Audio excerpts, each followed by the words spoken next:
Welcome to Champion Minded, the podcast for those who aim for excellence, not only in the sports arena, but in life. My name is Allistair, author, speaker, mindset and performance coach, and my goal is to help you unleash your unlimited potential and provide you with the tools to achieve greatness. Are you ready to become champion minded? Then let's do this.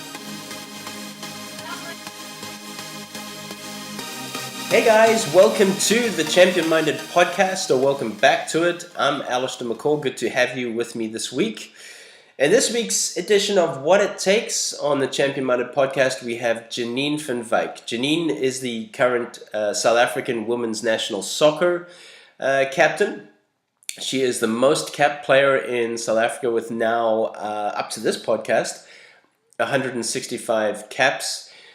She's also captained the Houston Dash here in the United States. But this was a really incredible podcast and interview. Janine is obviously the captain, which we get into leadership quite a lot. We get into team culture.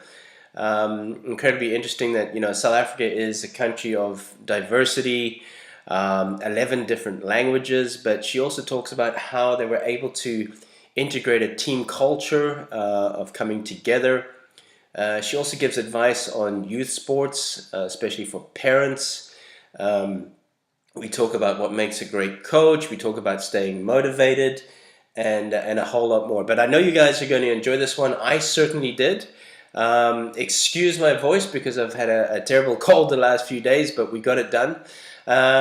Before we get into the podcast, I just want to say thank you so much to all of you who've given a review on iTunes for the Champion Minded podcast. I read every single one of those, and I really appreciate that. Also, for the reviews on Amazon for my 3 books, Champion Minded, 7 Keys to Being a Great Coach and Becoming a Great Team Player. I thank you so much for taking the time to do that. I really appreciate it, you guys. So anyway, let's get on with it. This is Janine Van Wyk, as I said, the national soccer captain. They're going to be going to their first World Cup in France in June, and we also talk about about that as well, about qualifying and obviously the pool that they're in as well. So guys, enjoy this one. Janine Van Wyk. Hey Janine, welcome to the Champion Minded podcast. Thank you for having me. Well, first off, I have to apologize. If I'm going to be honest, I'm sitting here in my pajamas. I've had this terrible cold for the last 2 or 3 days, so excuse my voice and excuse the probably the coughing here and there. No problem. We're human after all. We'll get sick. No, Janine, you've been an incredibly busy person. I've obviously been watching your career over the last few years. Being a former South African myself, obviously Bafana and Banyana, which is obviously the women's soccer team name, has been coming up a lot in the news, especially here in the United States. But tell us what's been going on. It's been an incredibly busy period for you guys, hasn't it? Yeah, it has been very busy for us. After qualifying for the World Cup for the very first time, the spotlight is on us. Congratulations, by the way, if I can just come in there. Thank you. So it's been crazy over here. Everyone wants a piece of you. The players in the team, they're very excited. So we're all over in the media here in South Africa. So we're really highly spoken about. And, there's kind of a little bit of pressure on us as well, because people in South Africa always expect us to do well and get good results. So especially if you have qualified for that world stage, they expect you to bring back the trophy, not even thinking about, the realistic part of how things are. So it's been insanely busy, but we are, enjoying every single moment, enjoying the recognition from the people here back home. So, yeah, we're loving it at the moment. Awesome. Now, the World Cup is this year in 2019. Where is it? It's in France, I wouldn't say Paris, but all over in France. Yeah, no, I actually just saw you were in Paris, a week or 2 ago with a Nike event, correct? Yes, and it was my first time, and it was absolutely amazing. Yeah, I'm sure. I'm sure. So, you guys have been drawn in the same pool as, correct me if I'm wrong here, Spain, Germany, and China. Is that it? That's correct, yes. Okay. And how do you see those teams, Janine? How do you see your chances there? Well, obviously for us, I think whatever team or group we would have been placed in would have been a really tough one for us. We don't take any opponent easy, especially the ones that are obviously at the World Cup. But we're looking forward to it. I think we have really nothing to lose, and I'm pretty sure that people say that we're the underdogs of the group, which makes it really comfortable for us because we actually can go out there with no pressure besides the pressure from home, going in and just giving our best and see what possible result that we can get to get us further in the tournament. And obviously that would be the aim, to get out of our group stage, but it would be extremely tough. But we focused on the first one, of course, that's against Spain. We've never really played them before, but we know they are a really quality group of players. And then we have China, which we have played before at the Rio Olympics, and we lost 2-0. And they just run all over the place. They fit for 120 minutes, never mind 90 minutes.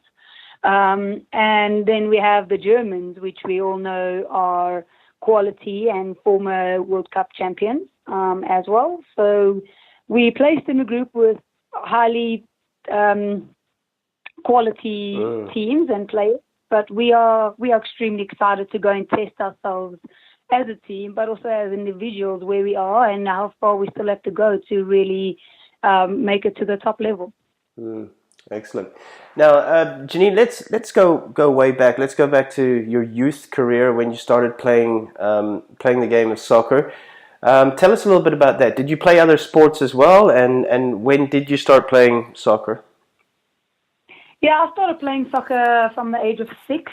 I played all kinds of sports, actually, hockey, netball. I'm not sure if the Americans know what netball means, but it's similar to basketball. You just can't bounce ball. I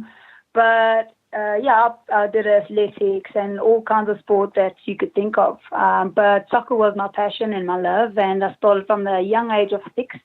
And I started playing with the boys because there weren't really many girls that played that game. It was rare to find a girl to play soccer. So started with the young ones, with the young boys up until the age of 14, and only up until that age is when I found myself a ladies team that I could join, which was also very difficult to find, but it was in the rural communities, because soccer in South Africa wasn't really popular amongst girls, but it was quite popular in the African community. And that's when I went and joined the ladies, and I was the only white girl in the African team, but also in the whole league that was running for girls. But it was an interesting one. It was a lot of challenges I faced, but if you have the love for something, nothing can really stop you doing what you want to do. Yeah. Going back to the fact that you played a lot of sports, and as I mentioned at the beginning of the podcast, I grew up in South Africa as well, and I had this dilemma where I played 7 sports in school: tennis, rugby, cricket, track and field, you name it. So I always had this dilemma of which sport to choose.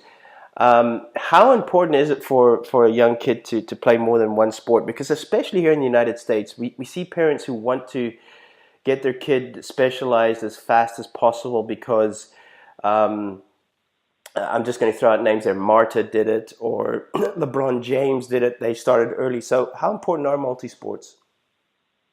I think it's from a personal point of view, I think it's really important. I mean, it develops all kinds of things, your coordination, your balance, and not only focus on one sport. And also, when from a young age, you obviously have an interest in a lot of things, and obviously want to focus on one sport that you really love is exactly what I did.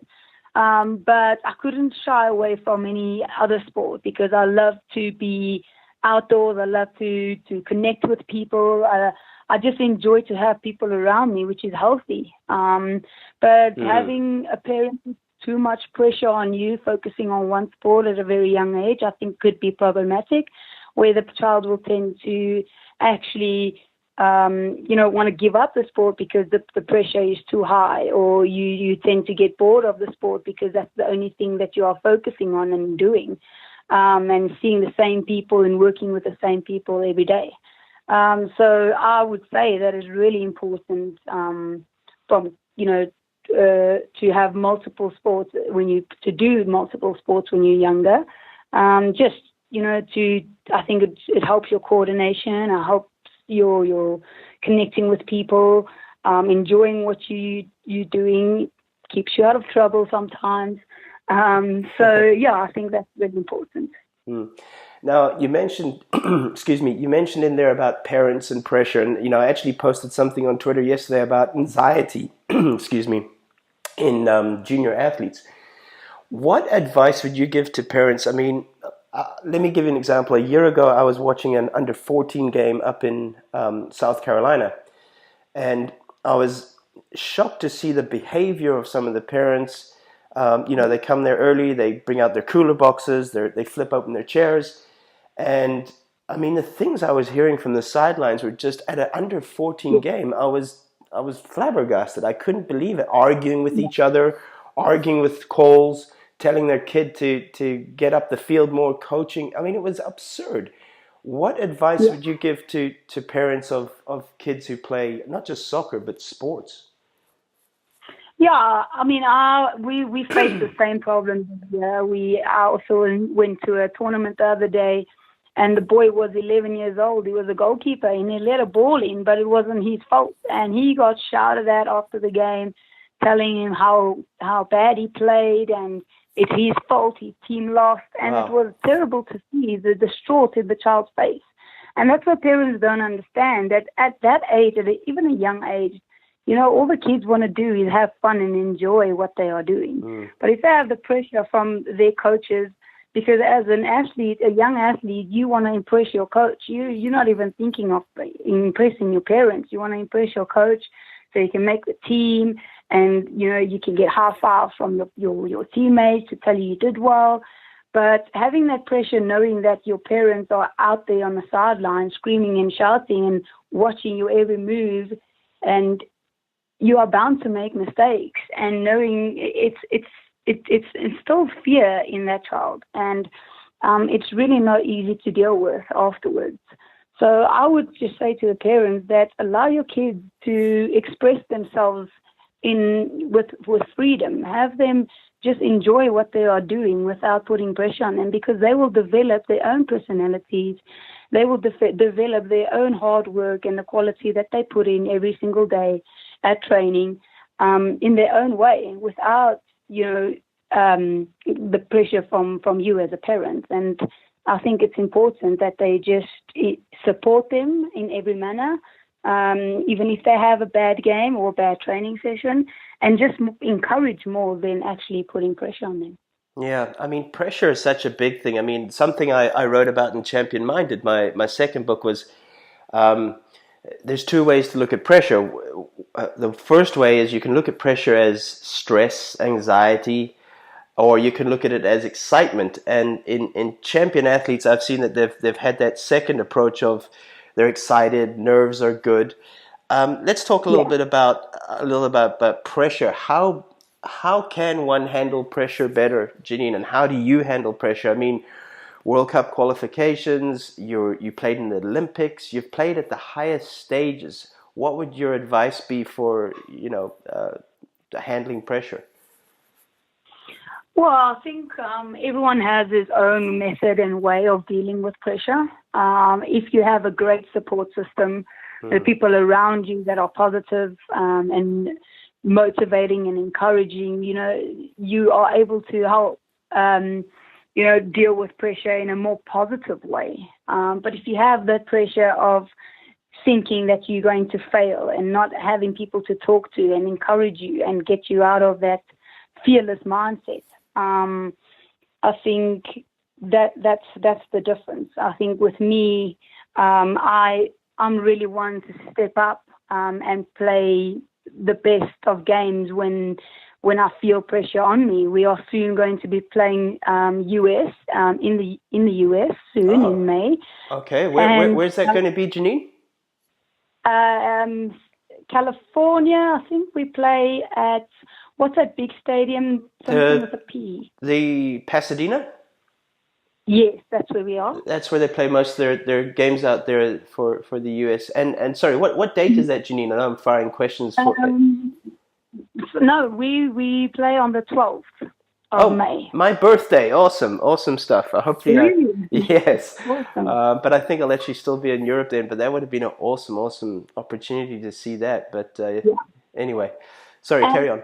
Yeah, and I think that is that's a lot of pressure because you're playing the world champions just before the World Cup, and you play with a huge amount of people that's coming to watch, a huge crowd, and obviously having to perform because you're a couple of weeks away from the World Cup and you don't want to get annihilated.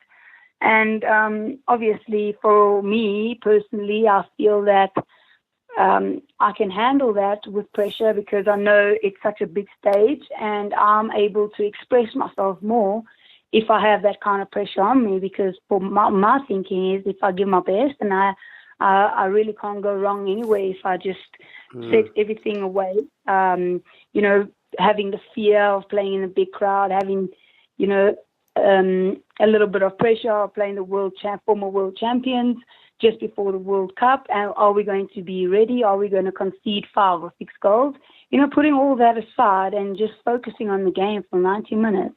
And focusing what's ahead of you, and you'll tend to do well. And I think that's the difference between positive pressure and also, negative pressure where you allow things like that to get into your head where you'll actually go and not have a good game.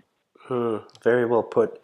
Now, obviously, you're going to play a huge part there. You are the captain of the team. You're the most capped player with 150 caps, which is amazing. Is it 153 now, maybe? After 165. Oh my goodness! Okay. Exactly. It's been a busy last few months for you guys, hasn't it? So, all right. Yeah, so, most capped player. You also have played in the United States as well. You played for Houston Dash, right?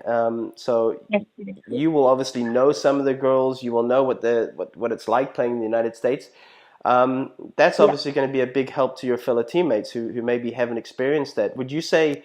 Definitely experience helps with those moments of handling pressure? Yes, most definitely. We have a couple of senior players in our team, and you'll see that the experienced ones are the ones that are able to, find their own way of having to deal with this kind of pressure. But it's more the younger ones that only have 10 or so caps for the national team, or even just one. I mean, there's a lot of new players coming in. I know there's a lot of new players coming to the US, so the coach can select a team for the World Cup. So they are going to have to deal with that kind of pressure, not being selected for a team, having to go and play the world champions. So I can just imagine what's going through their minds right now, especially if they have to travel with us. But it's definitely the experience that counts for me. And, playing at such a big stage for so many years, has really, really helped. I mean, I remember my first time when I stepped onto the field for the national team in 2005. We played against Nigeria, and also a big stage because the Nigerians always used to kill us 7-8-0. And the coach just threw me in and said, I'm going to start. And I can remember the anxiety. I was afraid to fail. It was, people that looked at me as if to say, you're not ready yet, you shouldn't be playing first 11. So all that really made me very nervous. And I think that's where I learned to just, put it behind me, put it away, store it later. You'll come back to it and just play your game and see, how well you can do it. And I think from that age, I started learning how to just deal with pressure. I mean, it definitely builds resilience and grit in you, doesn't it? I mean, having to go through the doubters and listening to maybe unhelpful criticism from others. But moving on to that, Janine, how important is it for young athletes, or actually for anyone, to actually have those type of people who are able to tell you what you need to hear instead of maybe what you want to hear? Have you surrounded yourself with those type of people that have helped you grow, not only as a player but as a person? Yeah, and I must say there are very few of those in one's life. Well said. And it's really, really difficult. And I always say that for me, it's probably 10% of people's motivation that I need, but the rest, the 90%, is up to me and how I want to focus and how I am able to make it work. And obviously, you need your supporting structure, you need your family and your friends, and even your friends at times behind your back don't want you to succeed. That's just how people are. But you'll have the very few ones that will encourage you and make you or tell you what you want to hear. But it's, for me, at the end of the day, it's up to yourself. It's how you motivate yourself and how you get through things, not only what's ahead of you, but in life as a whole. Exactly. Let's move on to coaching. Now, obviously, your head coach there at Banyana Banyana is Desiree Ellis. How would you describe her style of coaching, Janine? Desiree, she was a former player. She was the former captain of the national team. And for her, she is a soft coach, yes. She does make people or bring out the best in people by speaking to them individually. So she manages the players real well. But I also think that she's also developing as a coach. She hasn't had a long coaching career. She came in with Vera Pauw, the Netherlands coach that coached Banyana Banyana just before the Olympics. And she was assistant to her. And that's the only time that she only really came in as a coach. So she doesn't have that coaching experience behind her, but I think she gains a lot of respect from the players because she is who she is. She's played with us, well, with some of us she's played before. I think there's one player currently in the national team that played with her as well. So we know her well, and she was the assistant to Vera, so we've worked with her before. But if I look at her coaching way and methods, I think she's not as hard as other coaches are, and firm, but she has her way of bringing the best out of every single individual. Talking about that, how important do you feel it is to have been a former good player or great player to be a coach? Is it important? What you're saying? She should have. What are you No, saying? just generally. So, how important is it, for a coach to have had played maybe at a high level? Is it important in a coach? I'm not just talking about soccer. I'm talking about any sport for that matter. That you did play the sport. I think the experience counts. Playing the sport. I know there are probably a lot of coaches that have done coaching badges that really love the sport. They couldn't really get through their playing careers and decided to, for some whatever reason it is, and decided to then coach and do their badges. But I think you'll probably get the most out of your players or the athletes if you have experienced what they are going to experience or are busy experiencing. Empathy. I think that is the difference. I mean, anyone can coach, anyone can be a good coach, but for me as a player, I would love my coach to, have gone through the same experiences so we could relate to certain things that we've gone through in our careers. So when I'm struggling with a challenge or facing an obstacle, my coach is there to help me along the way or give me the best advice in how to deal with it. Okay, so Janine, going to ask you this: 3 traits of a great coach. 3, man management.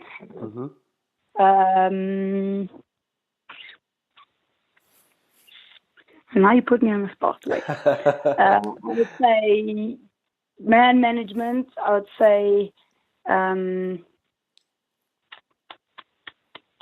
my gosh. I think one really good one you put in there was ability to adapt. You mentioned just the ability to adapt to the situations and each player and personality. I think that would be definitely one of those. Yeah, definitely. Yeah, I think that's the two of them. Let me. Oh my God, you really put me. Put you on the spot. Okay, let me put you on the spot again, Janine, because I know you love I know you love pressure. So, two mistakes that coaches make.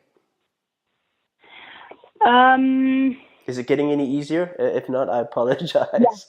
I would say two mistakes coaches make is, at times, especially with dealing with juniors, I hear a lot of negative talk to their players. Yes. That's one.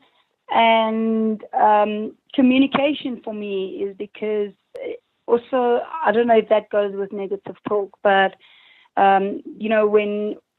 when a player does wrong or gets taken off the field or is not selected for the team, like I don't know how to put it, but they don't communicate to the player to say, this is why you have been in the team or you haven't been in the team. This is what you need to work on. They just leave you isolated thinking that you know why you're not in the team. So would you... Does that make sense? I like that. Would you say that great leadership, because you're a captain yourself, and would you say great leadership comes down to handling the tougher conversations, like those conversations of why a player has been left out?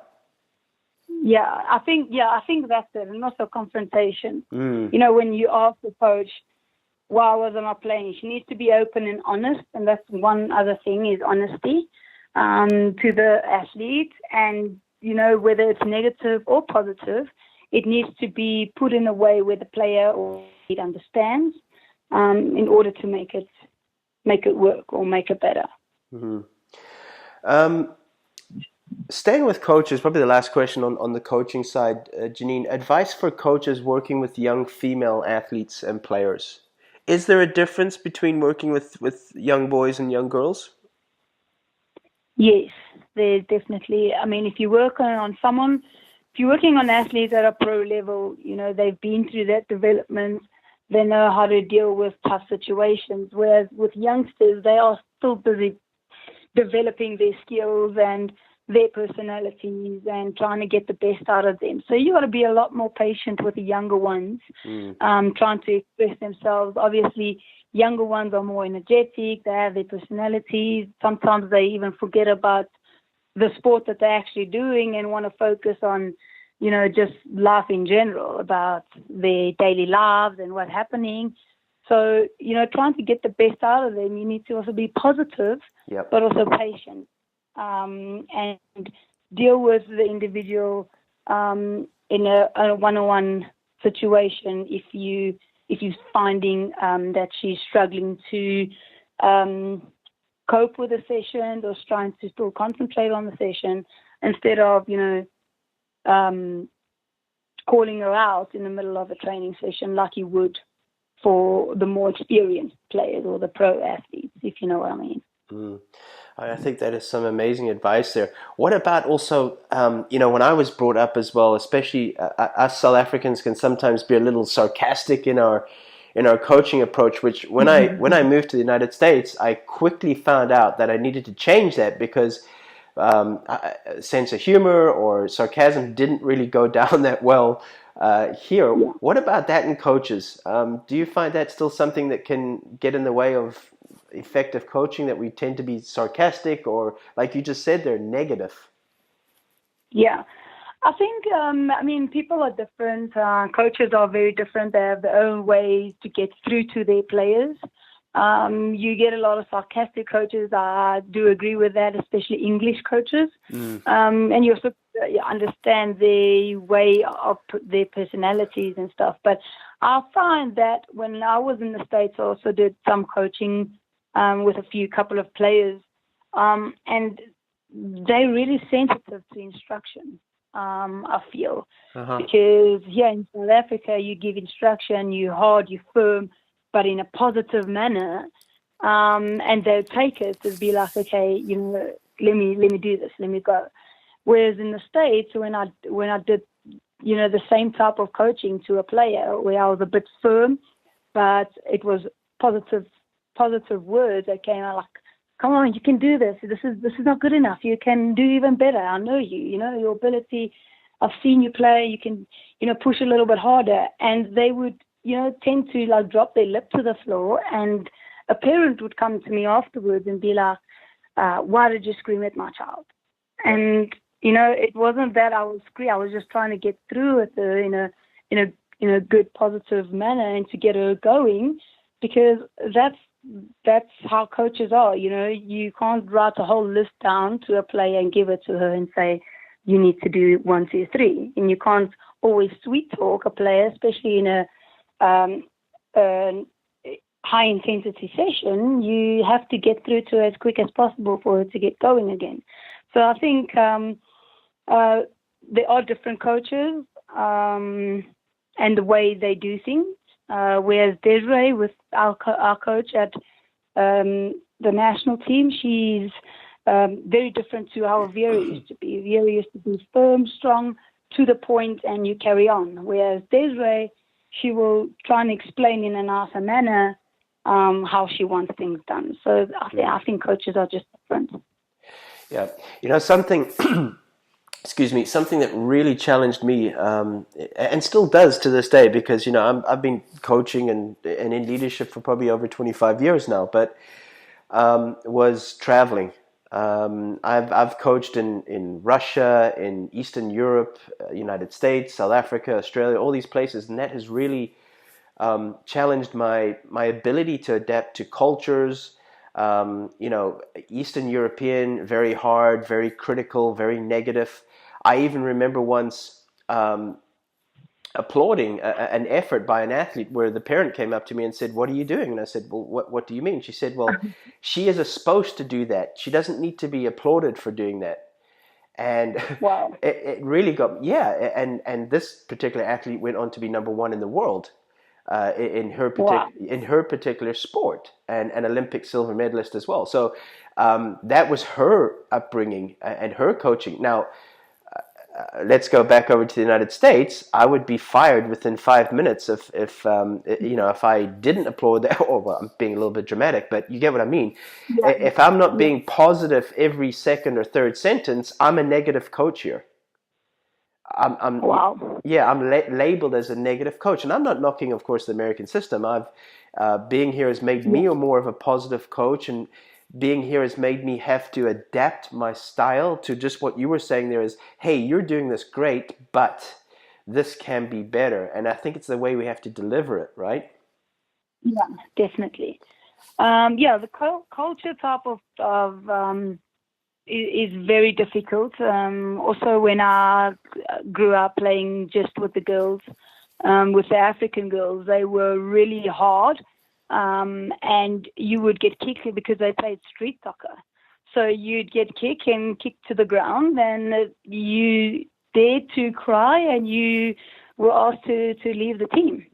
And that's how it is, because you're really tough if you really want to play sports. And back then, they would say, if you want to play a men's sport, you got to act like one.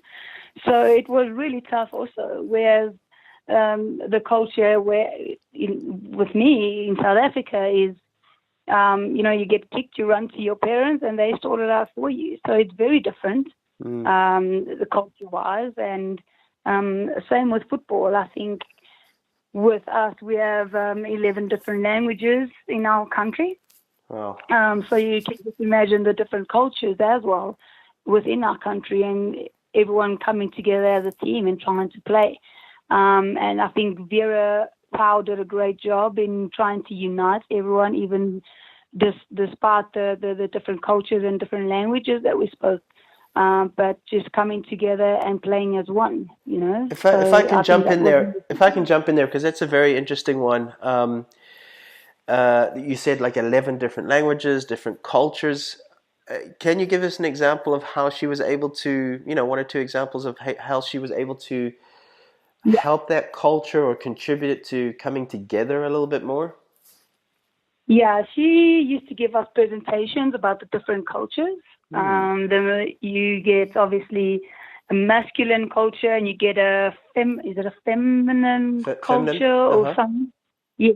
Yep. So there's some of us where the white culture, it was more of the African culture, and then obviously the African culture was broken into a couple of African cultures, but their own cultures, if you know what I mean, and how they are. And one culture here in South Africa, like the Sotho's and the Tswanas, wouldn't get on with each other, so they'd be in their own little group and make groups in the team. And she just explained that it's normal for people to have cultures and their beliefs and their differences, but this was all in the presentation, and if we all want to succeed together, because right now we've come together because of football, one love that everyone shares. And if we really want to succeed as a team, we're going to have to put our differences aside every single day.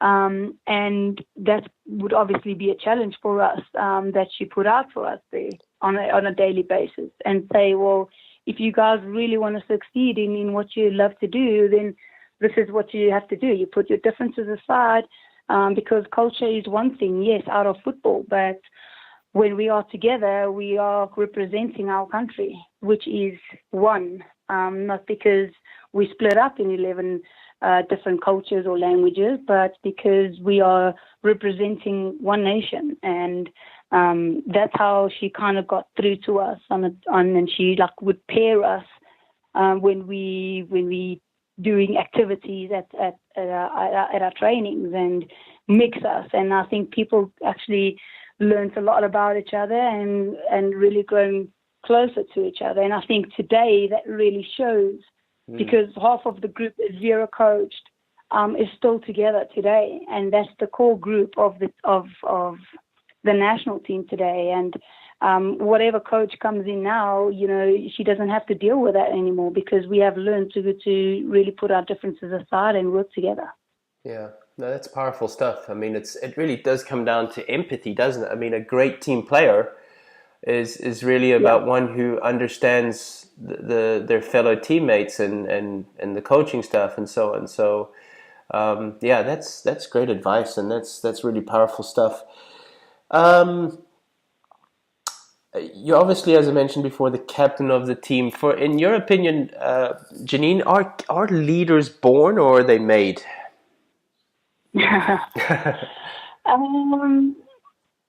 Well, I would say they are probably made, because I wouldn't say I was born a leader when I grew up, because I was the shyest person. I didn't want to speak in front of everyone.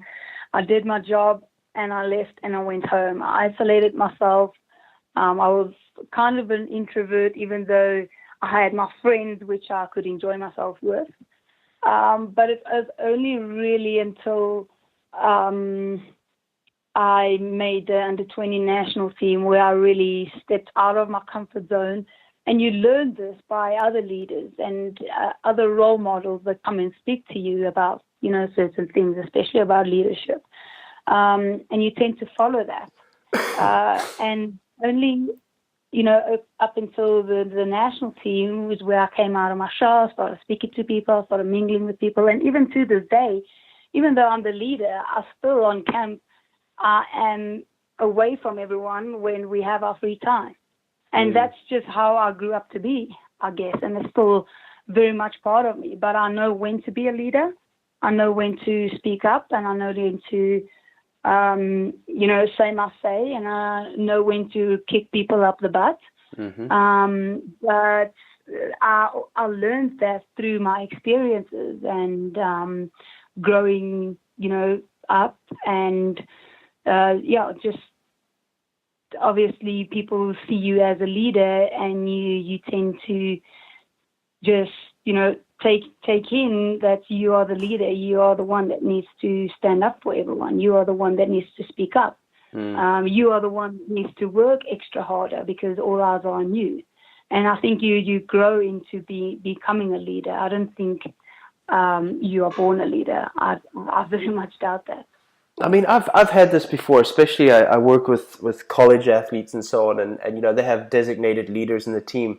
And when I have one-on-one conversations with these leaders, these are student athletes, some will say, I just don't want to we get back to that same thing about, I don't want to have that tough conversation with my fellow teammate because I don't want to be the snitch. I don't want to be that person that seems like the classroom monitor. Another comment would be, it's tough always being on, being the example, being that person. What advice would you give there, Janine? Because they maybe want to be leaders, but they always feel they have to be this person that maybe they're not, in a way. Yeah, and I can relate to every single one of those. It almost feels like you're stuck in between. You're stuck in between the coaches. You're stuck in between your players. And it's the most horrible feeling ever. And you always need to do the right thing. You always need to think twice before you even do something. You have to work hard for training. You can never have an off day. I know the feeling. But, it makes you a stronger person all the time. It makes you want to work harder as an individual. And it makes you want to stand out. And even though it is very hard at times, it breaks you down. But, it's not many people can deal with all that. There's not many athletes that can take that responsibility of being a leader because they always want to look like the good one. And let me tell you, the leader is not always the good one and seen as the good one. So if you are willing to take that responsibility of a leader, if you have a vision to be the best that you can be, and you have a vision of working with others and getting the best out of your teammates that you work with, even if they like you or they don't like you. Just taking criticism, I would say. If you all can do that, then yes, you go and you be that leader. But it's definitely not easy. A lot of people say the captain is always the good one. The captain is always the one that shines through. But it really is a whole lot of work behind the scenes. Yeah. What advice would you give to, they always say it's important to win the locker room because obviously when the coaches aren't always in the locker room, but if you were to give advice for a leader, especially a student athlete, because a lot of student athletes listen to this podcast, what would it be? What is it? Is it more the relationships you have with your fellow teammates? Is it a different style of leadership? We have different styles of leadership that some are quiet, some are more loud, vocal. Any advice you'd give there, Janine? I would say building good relationships with your fellow teammates. I mean, your teammates have to trust you. In order for them to listen to you, they got to trust you. So if they're going to speak out to you one-on-one, you can't be running around telling everyone their stories. So I think that also makes it difficult for you because you have 100 people coming to you telling you their stories and their complaints. And you got to figure out a way how to deal with it and who to confront about it in a way that it doesn't affect that person that's just confided in you. But in the locker room, for me, I am a very loud person in the locker room, on the field especially. And like I said, off the field, I, do my job in a way that what I have to do. But, when we have our free time, I'm in my room and my door is always open to people. But they know that I'm a completely different person come on the field and before a match because I want everyone to give their best. And I obviously learn each and every single teammate's personality and how they react to certain things. Because you can't speak to every individual the same way. Some people like when you hard and firm with them, and there's some people that you have to put your arm around their shoulder and speak, nice, soft, motivational talk to them. So it is very different. It's difficult, but I would start with, building a good relationship so they are able to trust you with everything. Powerful advice. And I mean, just chatting to you today, Janine, just shows me why you're a great leader, and definitely why I wanted to get you onto the podcast, because Champion Minded is about motivation, preparation, mindset, but also leadership, because it's one of the toughest things out there. We also have to lead ourselves effectively, but also lead others, so it's never easy. Just a few last questions. Actually, let's go straight to quick fire questions. Okay. I mean, I know you're great in pressure, Janine, so you're going to handle these without a problem. Are you ready? Okay, let me go. I'm ready. You take a deep breath. Yeah. All right. I'm struggling to breathe at the moment, obviously with this cold, so I'm one to speak. All right, here we go. Favorite sports team besides Banyana, of course, but favorite sports team. It can be any sport. Without a doubt, Manchester United. No, I've just. I'm a big Liverpool supporter. But Oh my God. yes, I know. No. And you want to know something, Janine? Sorry? You want to know something? I have in my office behind me, if this was on video, I have a signed Manchester United shirt. I think I would be lynched by my fellow Liverpool friends and if they saw that. Okay, so should I send you my address so you can send that to me? I'll tell you what, you guys go far in the World Cup and then it's a deal, okay? So there's a little incentive. It's a deal. But I do have a signed Liverpool Steven Gerrard shirt, so that type of hopefully, balances it out. But anyway, okay, Manchester United. Big game for you guys this afternoon against Barcelona. I'm all ready for it. Oh, I'm so ready for it. I can't wait. I have my training and then I'll be right in front of the TV.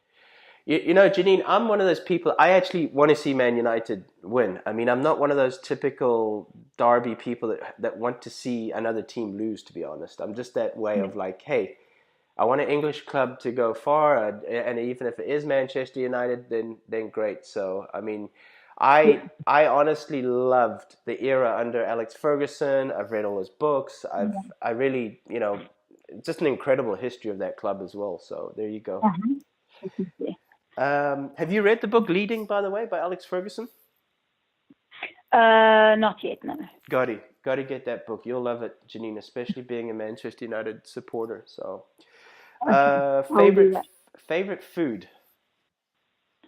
Favorite food, either Indian, because I love spicy food. Mm-hmm. When I was in Houston, I really enjoyed the tacos, the spicy tacos. Mm-hmm. Texas. In Texas. Just got back from there this past weekend. I was in Dallas and Fort Worth, and 5 meals in a row were Mexican. So, did you enjoy it? Oh, of course. I was so sick of Mexican when I got back home. All right. Favorite athlete, male or female, past or present? Used to be David Beckham. Mm-hmm. I loved him. Do love Roger Federer, tennis player, and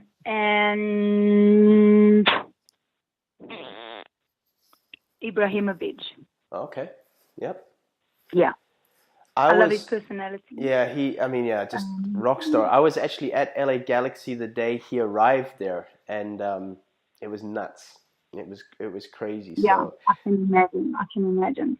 But I also love Messi and Ronaldo.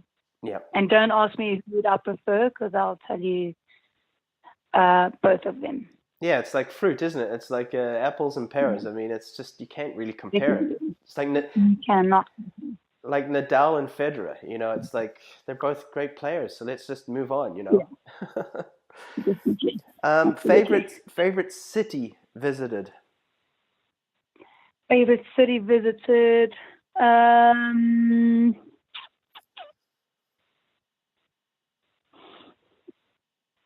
Definitely either Amsterdam, Mm-hmm.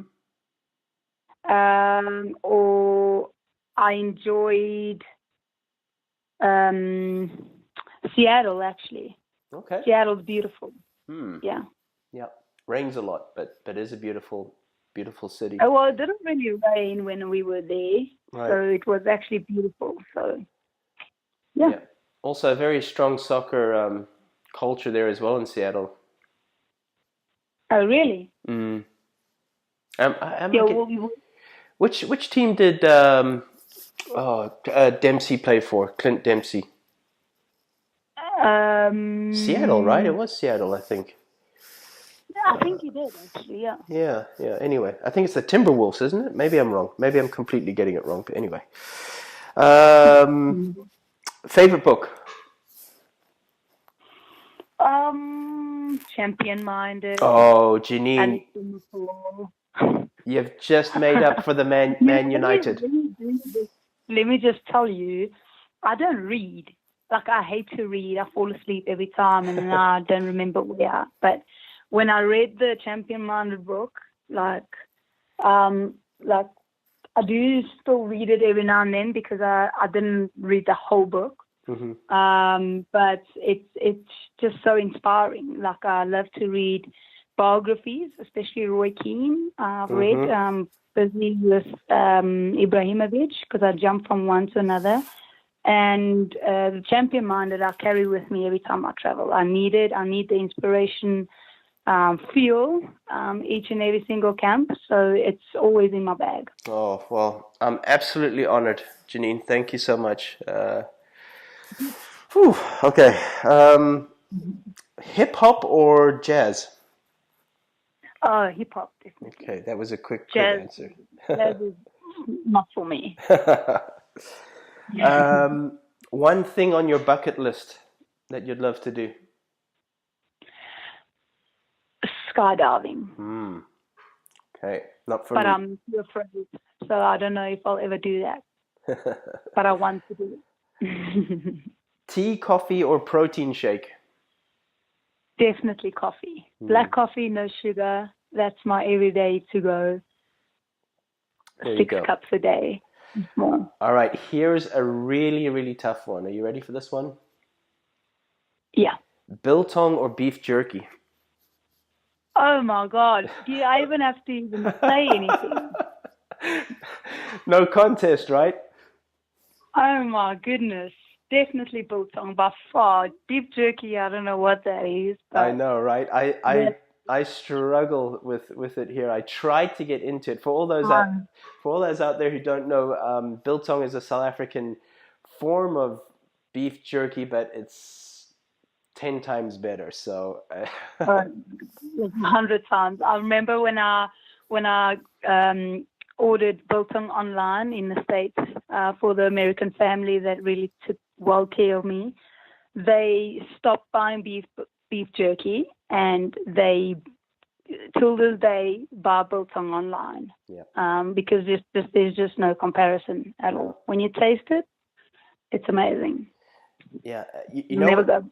The first thing I did when I got back to South Africa in September, Janine, was ask the Yeah. driver to drop me off at a good biltong store. So that was the first thing I did, even before I saw my family. So That there, is amazing. there you go. Imagine. All right, Janine, this has been awesome. Yeah. Wealth of information. We've covered so much from team culture to leadership to motivation to youth sports. I mean, this has been incredible. It's actually been beyond what I thought it would be. So thank you so much. Oh, well, thank you. Thank you. Thanks for everything and for having me and for being so inspirational to many out there. We need more of you. So, yeah, thank you so much. You're most welcome. So, final question. What does it take to be champion minded? And it can just be a sentence if it has to be.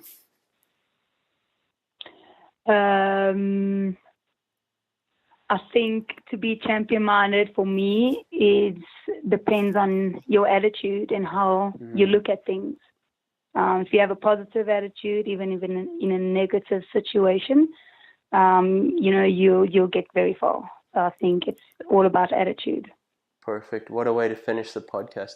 Janine, best of luck for the preparation for the World Cup.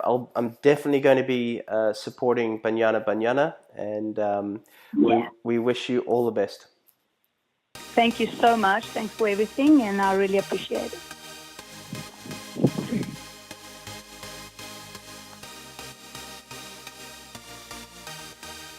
Well, there you have it, guys. I hope you enjoyed that one with Janine Van Wyk, the national soccer captain of South Africa. They'll be heading off to the World Cup in June. We wish them all the best. Definitely, I loved how she answered that last question about what it takes to be champion-minded. And the key word there being attitude. And that is a lesson to every single one of us, is that our attitude controls our destiny, determines our future. It's something I discuss in Champion Minded, that it's not about only having the game skills, it's not only having about the technique, whatever it may be, it's about bringing a consistent winning attitude every day. And every single one of us has that possibility. Every single one of us has that in us. It's a choice. It doesn't matter what's happened. It doesn't matter if you've had a bad practice, a bad game, whatever you're going through, you can always bring a great attitude. So, Janine really brings that across well. She may be the captain, she may be the leader, but remember this, that we are all leaders. Because at the end of the day, the most important person you have to lead is yourself. So, hope you enjoyed that one. Again, we wish them all the best. Remember that this podcast is available on iTunes and on YouTube under Champion Minded. So guys, remember, you were made for greatness. Now go do the work. Until next time, stay champion-minded, my friends.